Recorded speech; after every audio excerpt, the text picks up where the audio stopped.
Hello student, welcome back to my channel বং বালানেটে আজকের ভিডিওটা তোমাদের ক্লাস 11-এরই নিউট্রিশন সাবজেক্টের সাজেশন সিরিজেরই আরও একটা নতুন ভিডিও। আজকের ভিডিওতে দেখো তোমাদের যে তৃতীয় ইউনিট থেকে 2 নম্বরের কিছু প্রশ্ন নিয়ে এসেছি। পুরো ইউনিটটা থেকে তৃতীয় ইউনিট তোমাদের যেটা রয়েছে খাদ্য পরিকল্পনা ও খাদ্যের বিভাগ, ওই ইউনিটটা থেকে চলো দেখে নেওয়া যাক কী কী প্রশ্ন দিয়েছি। আমি প্রশ্নগুলো ছোট ছোট উত্তর সহ ডিসকাস করে যাচ্ছি, তোমরা পুরো ভিডিওটা সেজন্য স্কিপ না করে দেখো। তোমাদের কাছে যদি বই নাও থাকে তোমরা কিন্তু এই ভিডিওগুলো দেখলে মোটামুটি এখান থেকে কোয়েশ্চেন কমন পেয়ে যাবে। তো দেখো প্রথম প্রশ্ন কি রয়েছে, খাদ্য পরিকল্পনা বলতে কি বোঝো? যে বিজ্ঞানসম্মত পদ্ধতিতে পরিবারের আর্থিক সঙ্গতি, সামাজিক রীতি, রুচি মানে কোন মানুষের কেমন ধরনের খাদ্যের রুচি, এই সমস্ত অনুযায়ী পরিবারের প্রত্যেকটা সদস্যের বয়স, লিঙ্গ, শারীরিক অবস্থা ইত্যাদি মাথায় রেখে তাদের পুষ্টিগত চাহিদা মেটানোর জন্য যে সুষম খাদ্য তালিকা প্রস্তুত করা হয় সেই পদ্ধতিকে বলা হয় খাদ্য পরিকল্পনা বা মিল প্ল্যানিং। তো এর পরের প্রশ্ন দেওয়া রয়েছে, দেখো আইসিএমআর 1984 খ্রিস্টাব্দ হিসাবে খাদ্যের মূল 5টি বিভাগের নাম লেখো। দেখো প্রথম রয়েছে দানাশস্য, দ্বিতীয় ডাল ও শুটি জাতীয় খাদ্য, তৃতীয় দুধ ও মাংস জাতীয় খাদ্য, চতুর্থ রয়েছে শাকসবজি ও ফলমূল, আর পঞ্চম স্নেহ পদার্থ ও শর্করা জাতীয় খাদ্য। এই 5টা খাদ্যের মূল বিভাগ যেটা আইসিএমআর ভাগ করেছিল 1984 খ্রিস্টাব্দে। এর পরে রয়েছে দেখো প্রমাণ খাদ্য কাকে বলা হয় বা স্ট্যান্ডার্ড ফুড, যে ধরনের খাদ্য গ্রহণ করলে নির্দিষ্ট বয়সের কোনো ব্যক্তির দৈনিক প্রয়োজনীয় তাপশক্তি সম্পূর্ণরূপে বজায় থাকে। মানে কোনো ব্যক্তির তার সারাদিনের কাজকর্ম, তার বিপাকীয় কাজকর্ম এই সমস্ত চালনা করার জন্য যে তাপশক্তি বা শক্তির প্রয়োজন হয় সেই সম্পূর্ণ শক্তি পাওয়া যাবে যে ধরনের খাদ্য গ্রহণ করলে সেই খাদ্যকেই বলা হবে প্রমাণ খাদ্য বা স্ট্যান্ডার্ড ফুড। এরপরে স্ট্যান্ডার্ড ডায়েট। এরপরে রয়েছে দেখো খাদ্য পরিকল্পনার দুটি উদ্দেশ্য লেখো।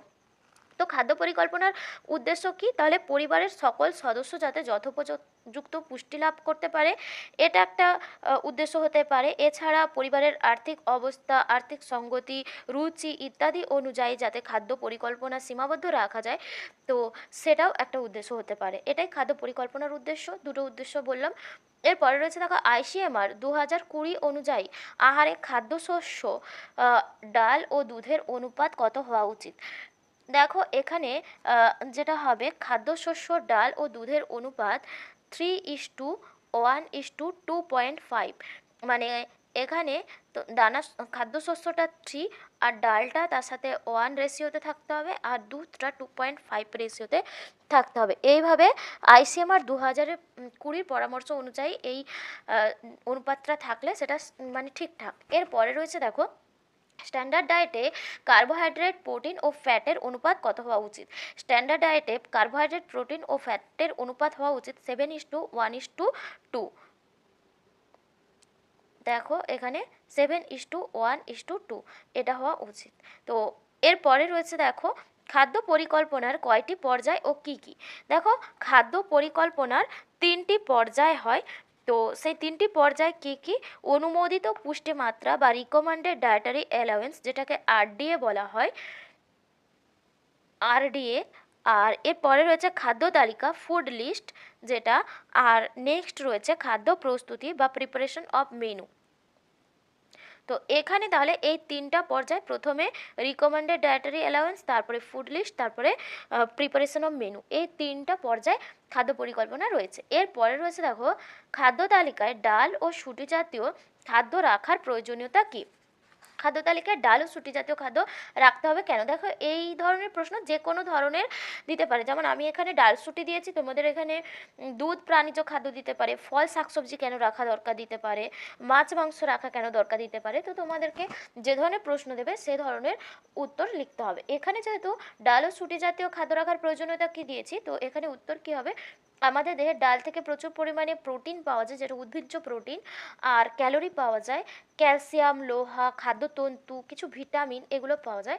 এই সমস্ত প্রয়োজনীয়তা পূরণ করার জন্যই কিন্তু খাদ্য তালিকায় ডাল ও শুটি জাতীয় খাদ্য রাখার দরকার। এছাড়া যারা নিরামিষাশী রয়েছে, মাছ মাংস ইত্যাদি জাতীয় প্রোটিন গ্রহণ করেন না, তাদের জন্য কিন্তু দানাশস্যটা মানে ডাল বা শুটি জাতীয় খাদ্য একটা ভালো প্রোটিনের উৎস হতে পারে।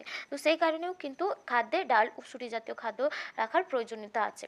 এরপরে রয়েছে দেখো ক্যালসিয়ামের চাহিদা পূরণ করতে দুধের পরিবর্তে আমরা কোন খাদ্য খেতে পারি বা কোন খাদ্য দেওয়া যেতে পারে। তো ক্যালসিয়ামের চাহিদা পূরণ করতে দুধের পরিবর্তে যেটা দেওয়া যেতে পারে সেটা হলো সাদা তিল। সাদা তিলে প্রচুর পরিমাণে ক্যালসিয়াম থাকে। এছাড়া ডুমুর জাতীয় ফল, ডুমুর জাতীয় ফল এইগুলো কম দামি, কিন্তু এগুলোর মধ্যে ক্যালসিয়াম প্রচুর থাকে। দুধের পরিবর্তে এই ধরনের খাদ্যগুলো দেওয়া যেতে পারে। এরপরে রয়েছে দেখো এসইউ বলতে কি বোঝো। আচ্ছা, এসইউ এর পুরো নামটা তোমাদেরকে বলে রাখি। এসইউ মানে adult consumption unit, adult consumption unit বা ব্যক্তিগত মূল্য। তো এখানে এই এসইউ বলতে কি বোঝায়, আইসিএমআর এর সুপারিশ অনুযায়ী 19 থেকে 29 বছর বয়সী স্বল্প পরিশ্রমী রেফারেন্স পুরুষদের শক্তির চাহিদা হয় 2110 কিলো ক্যালোরি একক হিসাবে। তো ওই এককটাকে ধরে বিভিন্ন শিশু সহ বিভিন্ন বয়সের নারী ও পুরুষের চাহিদার যে পরিমাণ নির্ণয় করা হয় তাকেই বলা হয় ব্যক্তিমূল্য বা কনজাম্পশন ইউনিট বা অ্যাডাল্ট কনজাম্পশন ইউনিট। তো এরপরে দেখো তোমাদের দুটো ফুল ফর্ম দেওয়া হয়েছে, ইউএসডিএ আর আইসিএমআর। এই দুটোর ফুল ফর্ম তোমাদেরকে বলতে হবে। দেখো ইউএসডি এর ফুল ফর্ম হবে United States Department of Agriculture, United States Department of Agriculture USDA. আর আইসিএমআরটা অনেকেই জানো, Indian Council of Medical Research, Indian Council of Medical Research. এরপরে রয়েছে দেখো কোন উপায়ে ছোলার ও চালের পুষ্টিমূল্য বাড়ানো যেতে পারে। দেখো ছোলাকে যদি আমরা অঙ্কুরিত করতে পারি, অঙ্কুরিত ছোলার কিন্তু পুষ্টিমূল্য বৃদ্ধি পেয়ে যায়। অঙ্কুরিত ছোলার মধ্যে প্রচণ্ড পরিমাণে প্রোটিন থাকে। আর চালকে যদি গাজানো হয় তবে চালের পুষ্টিমূল্য বৃদ্ধি পায়। এরপরে রয়েছে দেখো দানা শস্যের কোন অংশকে শস্য ভাণ্ডার বলা হয়। খুব গুরুত্বপূর্ণ একটা প্রশ্ন, দানা শস্যের কোন অংশকে শস্য ভাণ্ডার বলা হয়। দানা শস্যের মধ্যে যে এন্ডোস্পার্ম থাকে, এন্ডোস্পার্ম, এর মধ্যে প্রচুর পরিমাণে স্টার্চ ও প্রোটিন সমৃদ্ধ অংশ থাকে। তো এই এন্ডোস্পার্মকেই সে কারণে শস্য ভাণ্ডার বলা হয়। তো এটা মনে রাখবে। এর পরে দেওয়া রয়েছে দেখো চালে উপস্থিত প্রোটিনের নাম। দেখো চালে উপস্থিত যে প্রধান প্রোটিন সেটার নাম হলো গ্লুটেলিন, গ্লুটেলিন যা ওরাইজেনিন নামেও পরিচিত, গ্লুটেলিন বা ওরাইজেনিন যেটা হোক বলতে পারো। এরপরে রয়েছে দেখো গ্লুটেন কি, গ্লুটেন কি। দেখো গমের মধ্যে দুটো প্রধান প্রোটিন থাকে যেগুলোর নাম গ্লায়াডিন আর গ্লুটেলিন। গ্লায়াডিন আর গ্লুটেলিন এই দুটোকে একসঙ্গে বলা হয় গ্লুটেন। তাহলে গ্লুটেন কি, গমের মধ্যে দুটো প্রধান প্রোটিন থাকে গ্লায়াডিন আর গ্লুটেনিন, এই গ্লুটেনিন আর গ্লায়াডিনকে একত্রে বলা হয় গ্লুটেন। এরপরে রয়েছে দেখো গোল্ডেন রাইস কোন উপাদান সমৃদ্ধ হয়। গোল্ডেন রাইসে প্রচুর পরিমাণে বিটা ক্যারোটিন থাকে যেটা ভিটামিন এ সমৃদ্ধ হয় সে কারণে। আর গোল্ডেন রাইসে প্রোটিনের মধ্যে মানে গোল্ডেন রাইসে যে প্রোটিনটা থাকে সেটা লাইসিন সমৃদ্ধ হয়। তো এখানে তোমরা বিটা ক্যারোটিন সমৃদ্ধ হয় বা ভিটামিন এ সমৃদ্ধ হয় লিখতে পারো।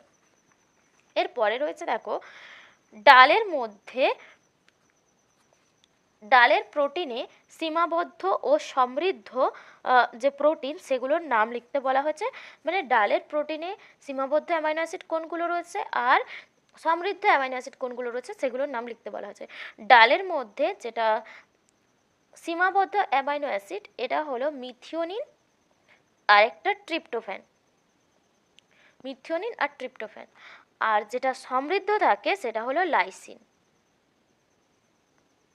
এটা ডালের লাইসিন সমৃদ্ধ অ্যামাইনো অ্যাসিড আর সীমাবদ্ধ অ্যামাইনো অ্যাসিড এই দুটো, মিথিওনিন আর ট্রিপ্টোফ্যান। এরপরে রয়েছে দেখো চায়ে উপস্থিত ট্যানিন, চায়ে উপস্থিত ট্যানিন কোন ভিটামিন ও মৌল শোষণে বাধা দান করে।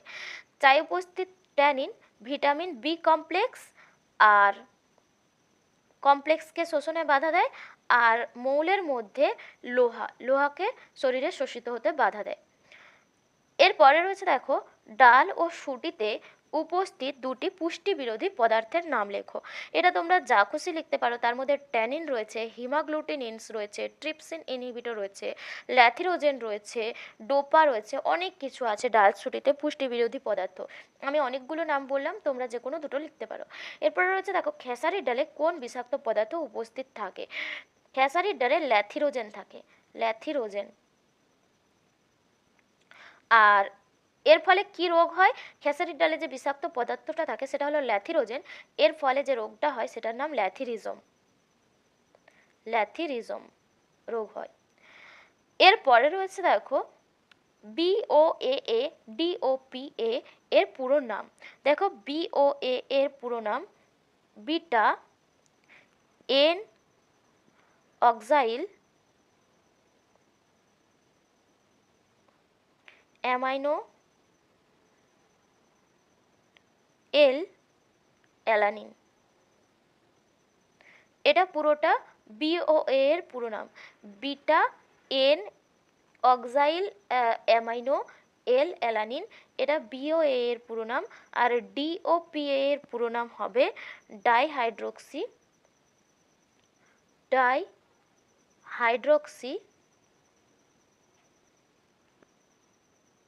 Phenyl alanine. এর মধ্যে যেটা প্রথমে বললাম BOA এটা খেসারির ডালে থাকে, এটা খেসারির ডালে থাকে। আর DOPA এটা থাকে ফাবা বিনসে। এরপরে রয়েছে দেখো 100 গ্রাম সয়াবিন থেকে কত পরিমাণ শক্তি পাওয়া যায়। আর বলেছে সয়াবিনে উপস্থিত একটি অ্যান্টি কার্সিনোজেনের নাম লেখো। দেখো 100 গ্রাম সয়াবিন থেকে প্রায় 432 কিলোক্যালোরি শক্তি পাওয়া যায়, 432 কিলোক্যালোরি শক্তি পাওয়া যায়। আর সয়াবিনে উপস্থিত অ্যান্টি কার্সিনোজেন মানে সয়াবিনে কিছু পদার্থ উপস্থিত থাকে যেগুলো ক্যান্সার বিরোধী পদার্থ, তো সেগুলোকে অ্যান্টি কার্সিনোজেন বলা হয়। এরকমই একটা উপাদান হলো আইসোফ্ল্যাভন, আইসোফ্ল্যাভন।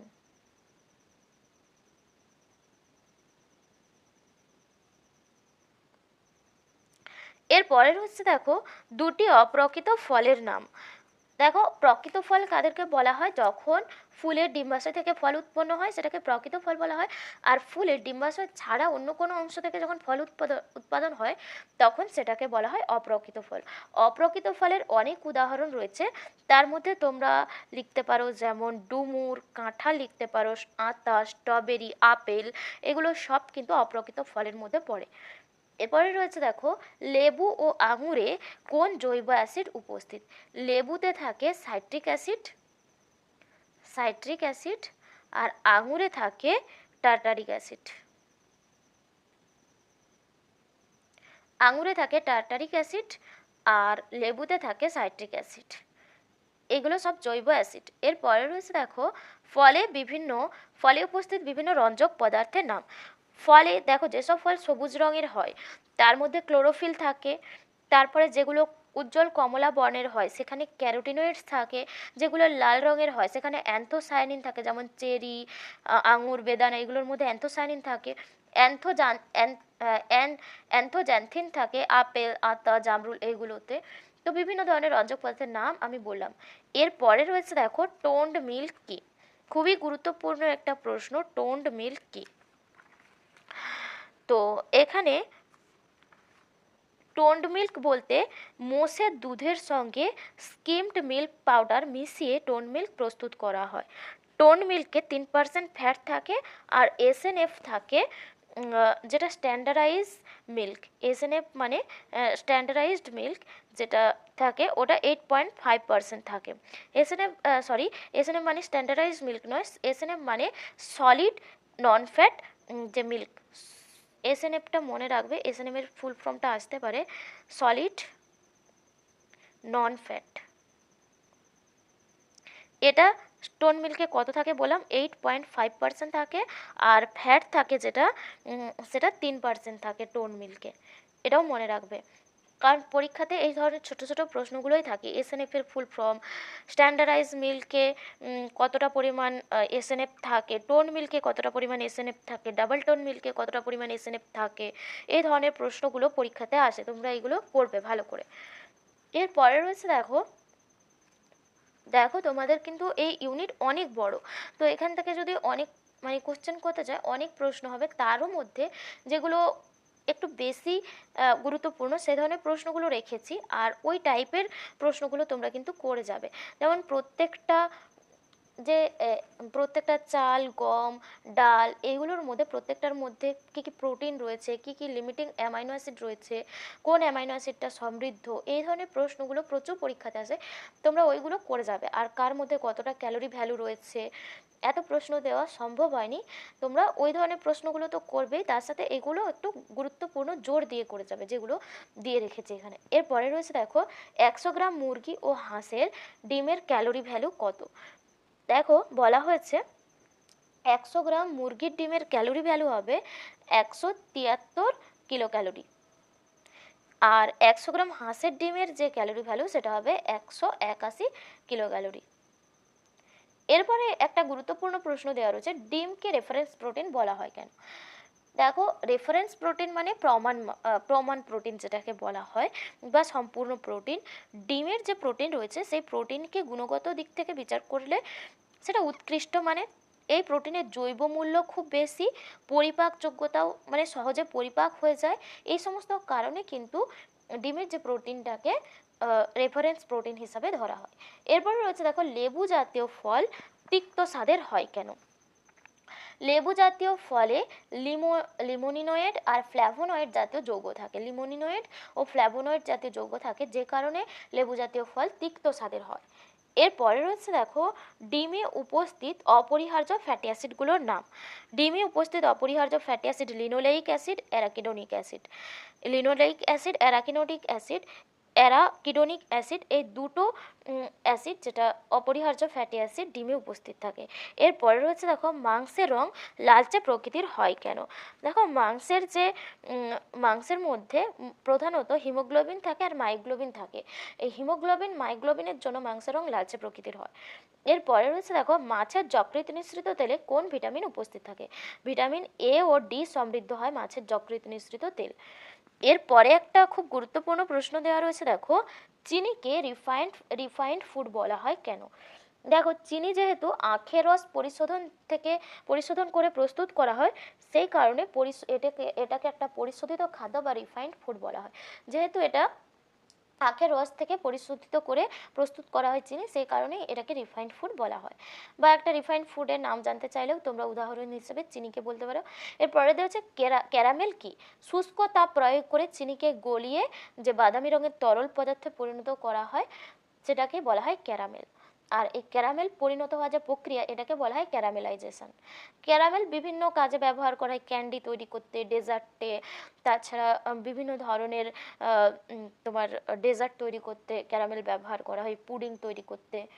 ঠিক আছে, এরপরে রয়েছে দেখো WFP এর সম্পূর্ণ নাম। WFP এর সম্পূর্ণ নাম ওয়ার্ল্ড ফুড প্রোগ্রাম। এটা কত খ্রিস্টাব্দে ভারতবর্ষে চালু হয়েছে? 1963 খ্রিস্টাব্দে WFP বা ওয়ার্ল্ড ফুড প্রোগ্রাম চালু হয়েছে। এরপরে রয়েছে দেখো মধুর পুষ্টি উপাদানগুলি লিখতে বলা হয়েছে। মধুতে জল থাকে প্রায় 17% মতো, আর এছাড়া কার্বোহাইড্রেট থাকে 80% মতো, এছাড়া অন্যান্য খনিজ লবণ, উৎসেচক এগুলো দেখা যায়।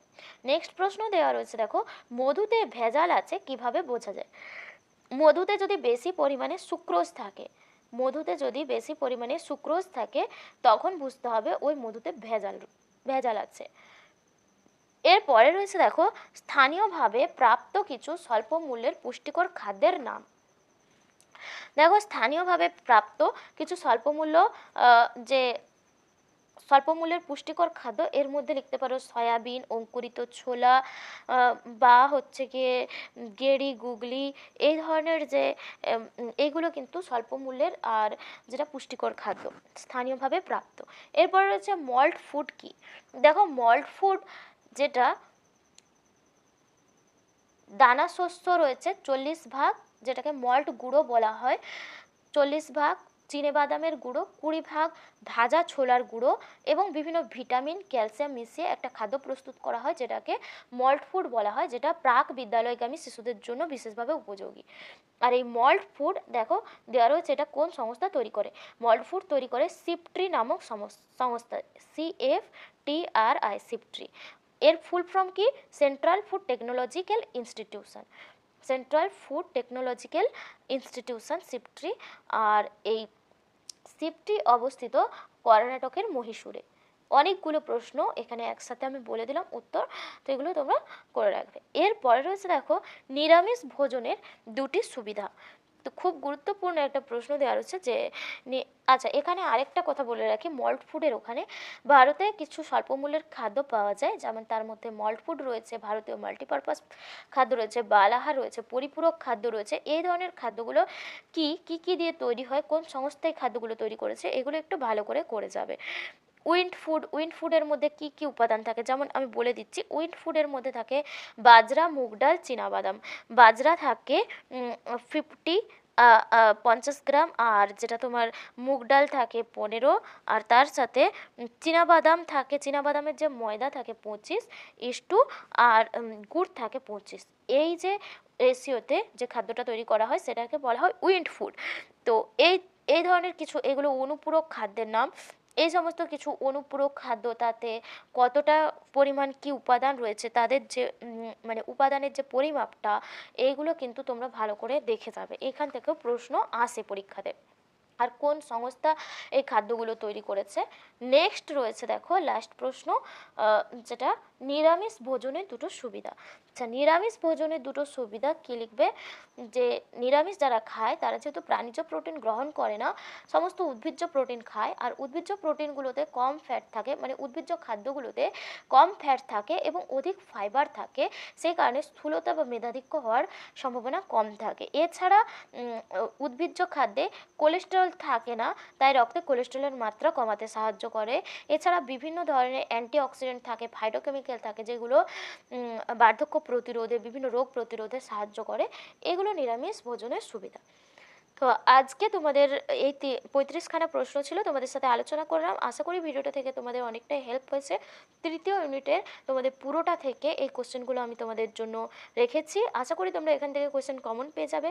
তোমরা কোশ্চেনগুলো ভালো করে প্র্যাকটিস করে যাও। আজকের ভিডিও এখানেই শেষ করছি, আবার দেখা হবে পরবর্তী ভিডিওতে। ততক্ষণ সবাই খুব ভালো থেকো, সুস্থ থেকো। সামনেই তোমাদের পরীক্ষা, খুব ভালোভাবে প্রস্তুতি নাও। আজকে টাটা।